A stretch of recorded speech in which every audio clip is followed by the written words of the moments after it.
The Qwamaq people, like every culture, I think, have some amount of social stratification. This means that there's a power dynamic.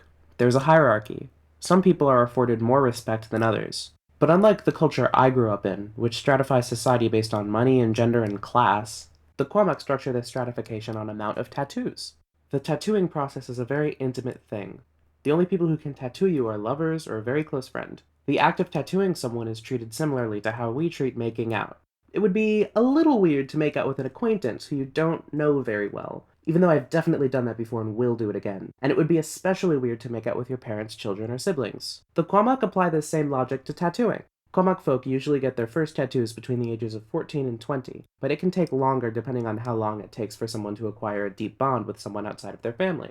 Because everyone is a tattoo artist, and not everybody's good at it, I felt it would be cruel as the creator of these people to not give them a chance to remove their tattoos, so I did. Their primary staple crop, which is kind of similar to a banana, just bigger and plumper and more juicy, is one of 3 cultivars of a wild species that grows in the Osum Mountains. The wild version of this plant, called chiji, or tattoo, has a special property. When rubbed on skin for 3 days in a row without being washed off, it will completely remove any Qwamaq tattoo in very fashion. Unfortunately, any cultivated and farmed version of the plant loses this ability. Nobody's quite sure why. There are actually 3 cultivars. One is numbing like Sichuan peppercorns or rue and is called tumpalaper, or dance fruit. Another is a staple fruit I mentioned and is called tupa monchiper, or wet fruit.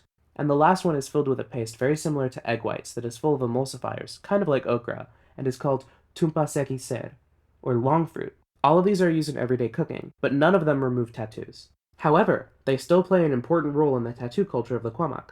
The peels are not edible and turn black when the fruit is ripe. Once the peels are discarded, they are usually collected and processed into tattooing. The peels are so black already that unlike some real-world tattooing traditions, no soot or ash is needed, and once pounded significantly, as long as the long fruit is included, reaches a texture very similar to that of traditional Filipino tattooing. But the wild fruit, which is only available in the mountains, must be traded for. They trade with the nomadic ethnic group to the north, the Osum. The Osum harvest these wild fruits and bring them to the Qwamaq. They usually trade it for cooking oil, salt, and other potent ingredients that are hard to make on the move. I mentioned these in my previous video. The reason why this works in the first place is that the tattoo ink is made from cultivars of chiji. On the rare occasion that someone with a different type of tattoo has tried to remove it with the chiji plant, it hasn't worked. Removing a tattoo is seen as an insult to the person who gave the tattoo, but the Qwamaq value honesty enough that these insults can be lighthearted without too much extra effort. So you'll hurt their feelings a little bit, but it's not a social taboo. And there's an added incentive to keep the tattoo anyway. Raw amount of skin covered in ink is directly proportional to how much respect one can garner. A wisdom holder of a Qwamaq community is called Akiper, which also means rock, because rocks are very old and wise. Remind me to make a video about Qwamaq names, they're pretty cool too.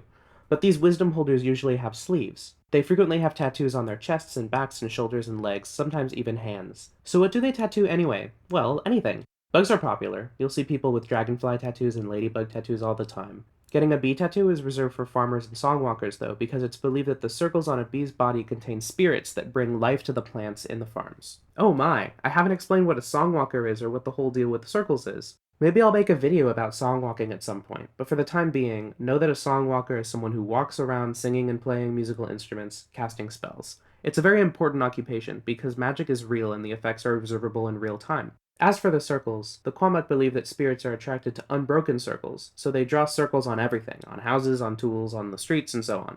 But it's a huge taboo to get a tattoo of an unbroken circle, because harboring a spirit in your flesh is considered trapping it, and the Qwamaq believe that doing this, while granting you power, is also such bad luck that it would never be worth doing it. So all circle tattoos are broken with lines crossing out the sides or turning them into crescents.